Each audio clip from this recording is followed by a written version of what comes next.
Hello ladies and gents, I am Nother Neter and welcome back to From the Depths Nother Neter, the community-based campaign.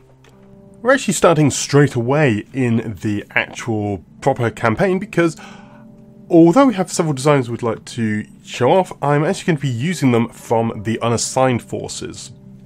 We haven't really got anything I want to be showing new, mainly because, well, yeah, we've got quite a lot which still needs to be adjusted. Part of that is the Brunhild is in fact going to have a bit of retirement for now, and the other forces are all going to combine together to create a much more potent force. The Trinity Scepter is also going to be retired permanently for now, because looking back over its defeats, it unfortunately has been defeated a fair number of times. The Brunhild I would like to swap out for a different tier 2 as well. And we also haven't got a tier 2 for this resource zone. The Thunder does have a slight upgrade in the works, but Rizal is still currently operating on that, and so not in the game just as of yet. The other thing you might notice, we've still got this annoying thing. I'm going to have to probably edit the save file to remove this, because that is going to be really irritating. It's going to suffer with it for now, and so then I can actually make sure I can edit it properly without breaking things, but I'll have to do all that testing off screen, because it can take a while to do those sorts of edits. I can't pick it up, and I'm going to keep on trying to send vehicles over to go repair it, which is, yeah, non-ideal, to say the least. We have the Brunhild, which is going to be scrapped for parts. The Condor Force will be working well. So I think this force is going to be renamed the Gloom, because the Gloom is definitely the vehicle which is going to do a lot with this one. And Brunhild is now going to be named the Marksman, since it is actually the only craft left in that force. As to these vehicles, I'm going to be adding in the 3 new ones. So that's the Balorden, the Batius, and the Imp. A Kraken, a load of Sea Vipers, Monkey Bar, and a Hoplite. Methinks this is time for the Thunder and the Condor Force. Let's move the Thunder over here. The Condor is fine there. The Beschutz, though, over here. And then where's the actual Sponder? Yeah, the Sponder's there. I'm going to just hop on the Sponder, and hopefully it won't get too badly shot up during this battle. So the battle is at night, and we do our glowing over there. We'll try and be a little bit more of an overview again, though. An overview, though, at night doesn't show particularly much. We have a load of ATOSs, just shots of those sort of simple ACs flying through the sky, and an absolutely massive barrage of shots coming straight towards the responder, and I am shot and killed. So I jump down and just try and respawn, trying to figure out, reduce the damage that this Kraken is doing to us, because it is firing absolutely massive salvos of I think they're pretty much just they're fragmentation rounds. I don't think they're inertial fused, but they are huge barrages of fragmentation rounds just blasting through, and if they strike, they are ripping through our craft. I was kind of hoping that the small little drone craft would be able to, avoid this, or not be a good target, while allowing them to shoot the other small targets, allowing our surface ships to do the damage. Also, I was shot and killed again. So I'm just deciding now that actually I should probably get out at this point, because we've taken a huge amount of damage, and the Kraken is actually pretty damaged, and, well, might actually be a fairly good target for capture. I shoot myself out of the ATOS, which is currently being bombarded by the Kraken, and on my way down I shoot and destroy this little hoplite. Then I help myself onto the Kraken, just blast through the windows, looking for the AI, because I have no idea where the AI is in this craft. And during that time I'm just watching around, and eventually the Kraken is actually destroyed while I'm still standing on it. I managed to destroy some of the ammo components, but it is destroyed, I think, by our craft in this force by its own right. And then the other one, I think it's the monkey barrel, is also destroyed there. Right, so that was a little bit of a messy thing. Lost the responder, a couple of the Atioses, and I did also have to retreat the Beschultz. And what I'm doing is, if I'm having to retreat the vehicles due to, well, just trying to save materials because of damage, that is going to count as it being defeated in terms of, well, my chart and things of working out what's destroyed. Also, you may notice I have gone back to the original sounds because the response wasn't overly for the sound mod, so I'd rather just keep everything nice, happy for people. What's in this force? We have another Barracuda, monkey barrels, hoplites, yeah. And again, we have almost no resources, so scrap you again. Actually, those probably won't come in because what we actually facing, we are facing the Barracuda, and then monkey barrels, hoplites. So the gloom and the shield starter are probably not very good against those targets, particularly the gloom itself. The Burgess Blodan, they're coming in. The thunder, obviously, because that was what games won last time. And then this time also the Manta, the Wave Blade, and the Hammer Time. This time we've got 3 new ships, and then the Hammer Time is just going to sit at long range, probably alongside. So the Manta is going to be good because it can shoot at these things. So a new division there, and a large number of enemy flyers, including Tweeties. Lots of annoying Tweeties. But I'm hoping that the slightly increased large force here will do rather well. And from a nice spread of directions, it will also prevent them, the Tweeties, from just completely swarming us and basically getting into positions where we cannot attack them. Still, their bombs are proving to be really rather annoying, as are the cramshells from the Barracuda itself. The new little craft, though, doing decently well to start with, but it's very difficult to see what's going on. Nighttime again once the set ended, and although nighttime is very pretty, when it goes fully midnight like this, well, what's going on? Oh, there is thunder, but trying to identify what these craft are is a little bit difficult, so I am going to be adjusting this, and I do mention that later on in this episode as well.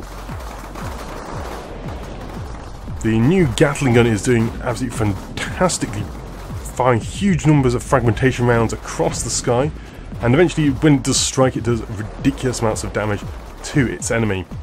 A lot of nice little small missiles doing a good job at taking out these small drones, because although missiles aren't very powerful, they are definitely potent enough to destroy small drones like this, knock them out of the sky, making it a lot easier for our other craft to strike and destroy them. Still, even some of those Tweeties just dancing around being incredibly annoying, but what I do notice is that Vicious there is having an incredible difficulty shooting a stationary target. So I'm just trying to identify what the detection is and decide, you know what, do auto-engage, and then suddenly notice, yes, it is doing a lot better. This Tweetie though is showing you what erratic movement and just a very simple circular motion can do to make it very, very difficult to shoot. Tons of APS rounds are firing at it, and it's actually a missile which eventually takes it down, makes it fall into the sea.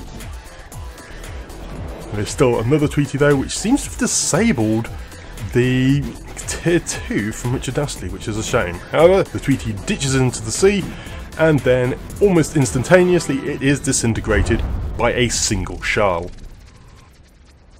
Oh, that battle was at least successful. We did take a fair bit of damage. The Beschultz is actually taking a lot more damage than what it used to. Mainly, it doesn't seem to counter air targets very well, or it's very vulnerable to air. As before when we were using it, it seemed to be doing a very, very robust design.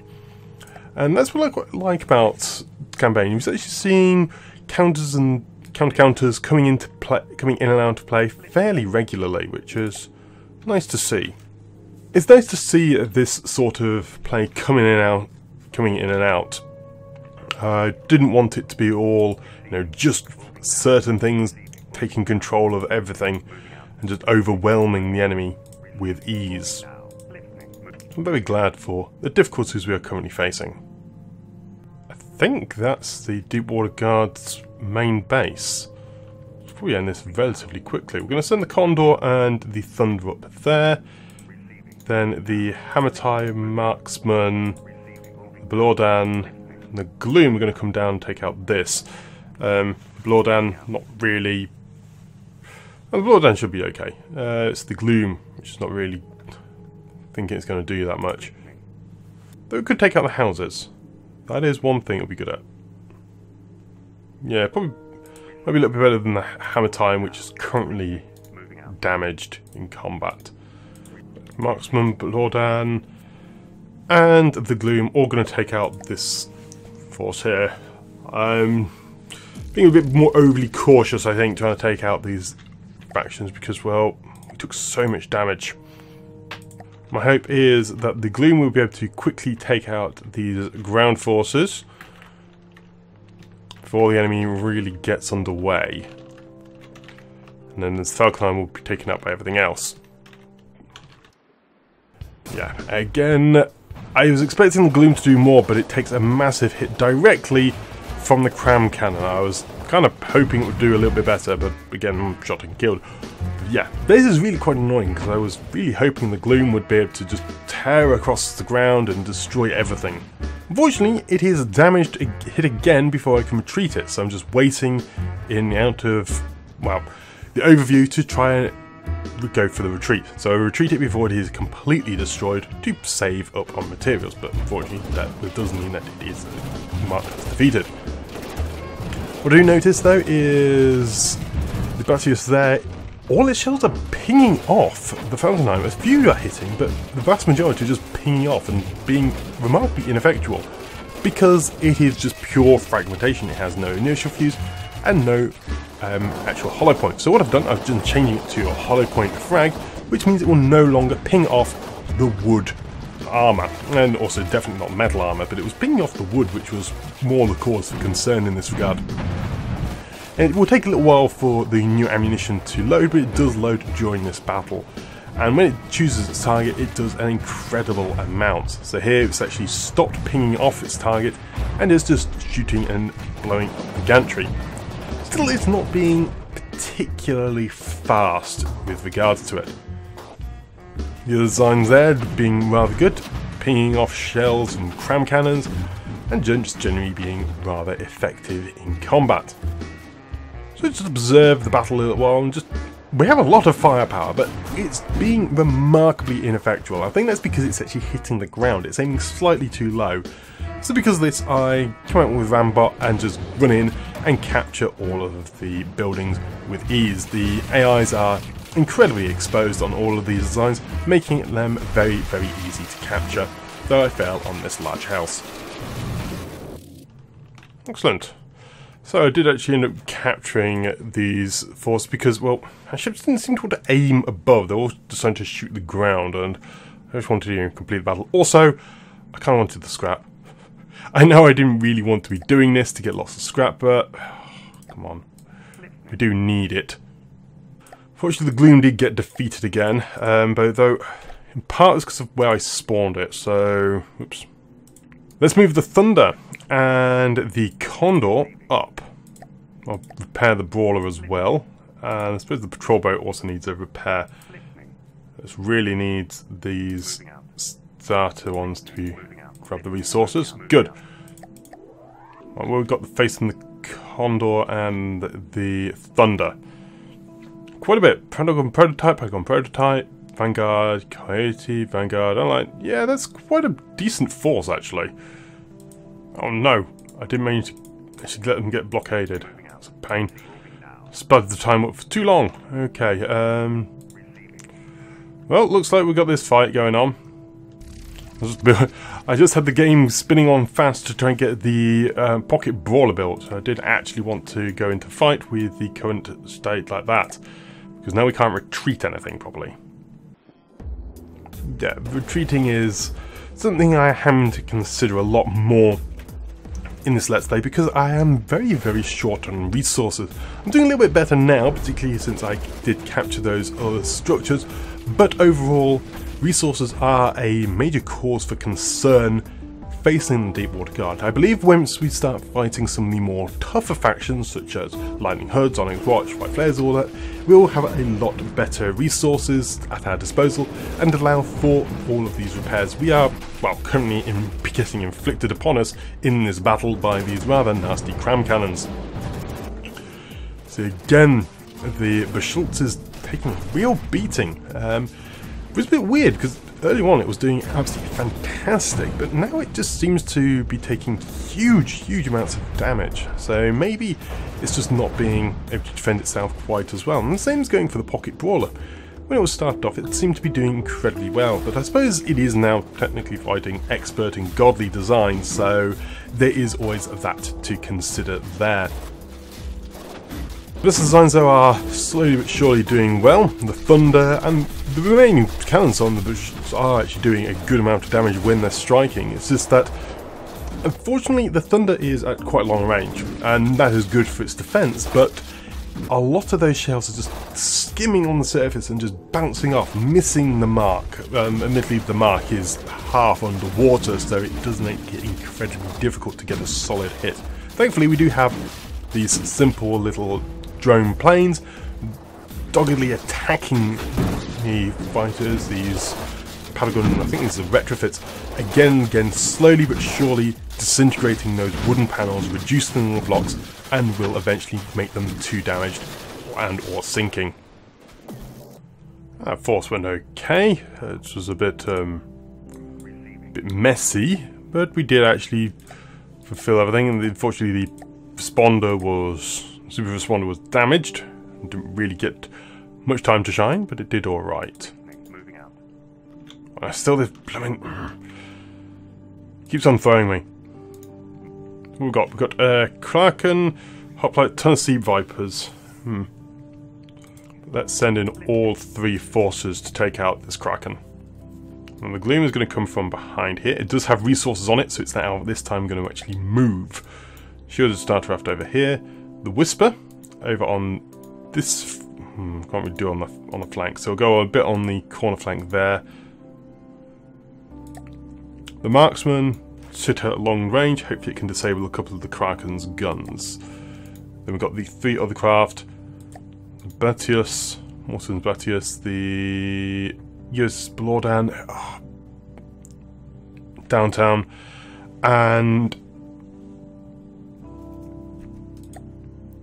No Bake. No Bake made the imp. There we go. I remembered everyone. Excellent. So the battle begins here. Got a large number of little drones coming in, and I'm hoping that the Gloom is going to do well, but it pings up into the sky and gets completely, utterly smashed by the Kraken. Again, I wasn't expecting this, and I do get killed for the result.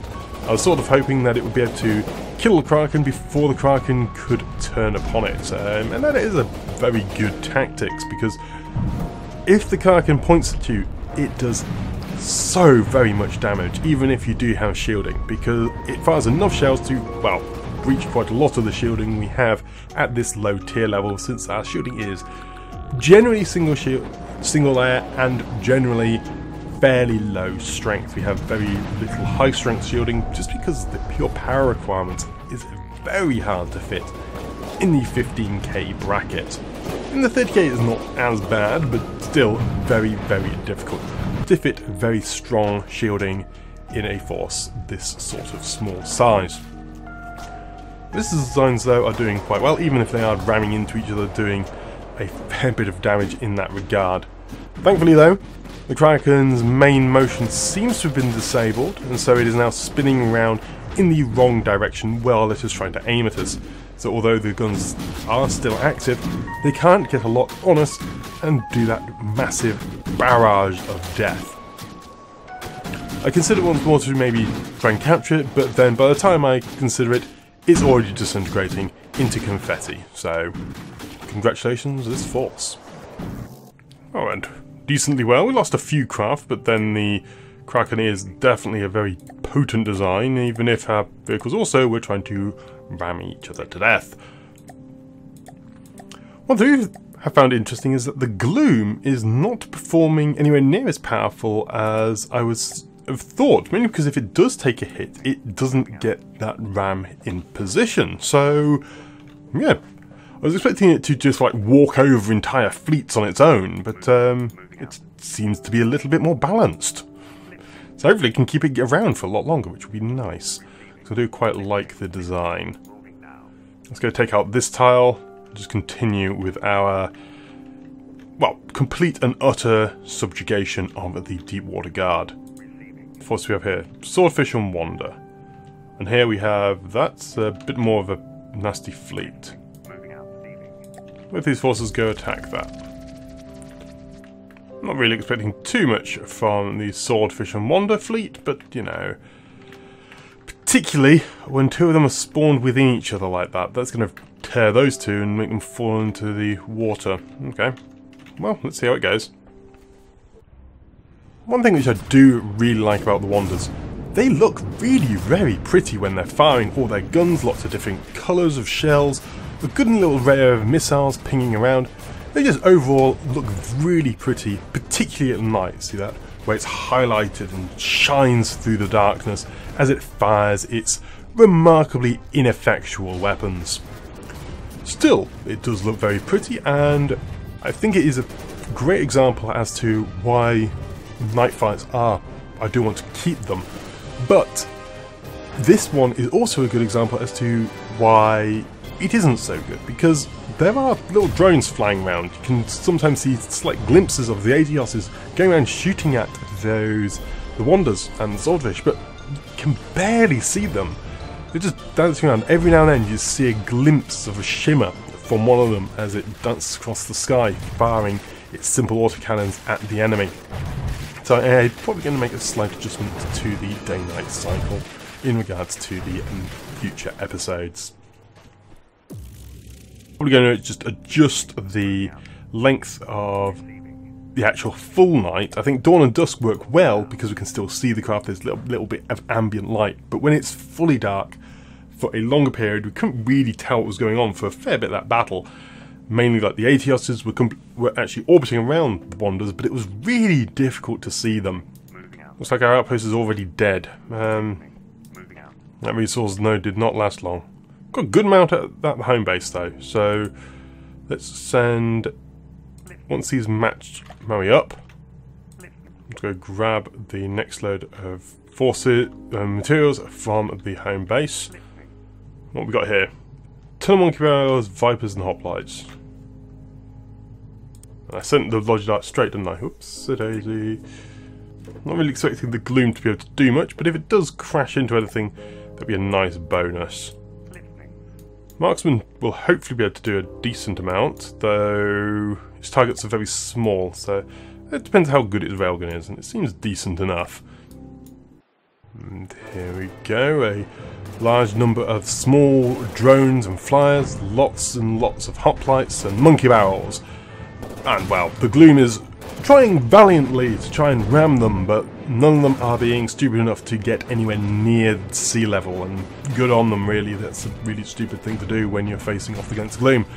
However, we have a nice few little missiles, and those good array of different guns we have. High rapid fire, well, hey, hollow point frag now, and some other, I think it's inertial fragmentation from the other craft. And that's doing a decent enough job at disabling the balloons, the flight components, making all of these vehicles fall into the ocean with ease. And it looks like the Gleam just skimmed past one of its allies, which could have been very, very nasty. Could have almost destroyed it in a single pass. But otherwise, the enemy is defeated fairly quickly. One thing which is really confusing about this campaign is the fact that I'm facing so many of exactly the same craft. I shouldn't. I understand why I'd see a lot of hoplites just around, because they are, the way I've got the settings, a one fleet point design. But I should be seeing other things. I should be seeing, you know, like 6, 7 of them, because surely something else should spawn in their place. It's very, very odd. So this is a bit more interesting. We've got a Corsair, water buffalo, and a Geiger. This I think will be good for the Hammer Time and the Thunder. Enemy at long range, which does actually suit our fighting style for this force rather well. Let's begin. Indeed, the battle is beginning, and a few shots come out from the Corsair. It has APS weaponry, which is quite nasty, though it is incredibly arcing compared to our weapons, which are very flat, so a lot higher velocity, and so going to be much more accurate. You can see the pale blue tracers coming from the Thunder are very close, and also as are the ones from the Beschultz, and essentially all of our craft. Those shells are being very close in and almost striking the target, or actually striking the target fairly accurately, whereas in comparison the enemy shots are going really wild, with the odd missiles actually almost running out of fuel before they reach the target. The Manta's coming along as well, firing its deadly weapon, and again firing at the aircraft, because what else is a sub meant to do apart from shoot at aeroplanes? It's the perfect counter. Actually, it's the wrong way round in counter, but you know, submarines shooting down aircraft, perfect idea. Still, we have Velocity Design still trying to ineffectually fire some missiles at us, but its main guns have already been disabled, most probably by Rezul's Thunder there, with its Hesh rounds just smashing through the outer hull there. I think that battle highlighted something I have been considering for a little while, and that is our forces are really strong.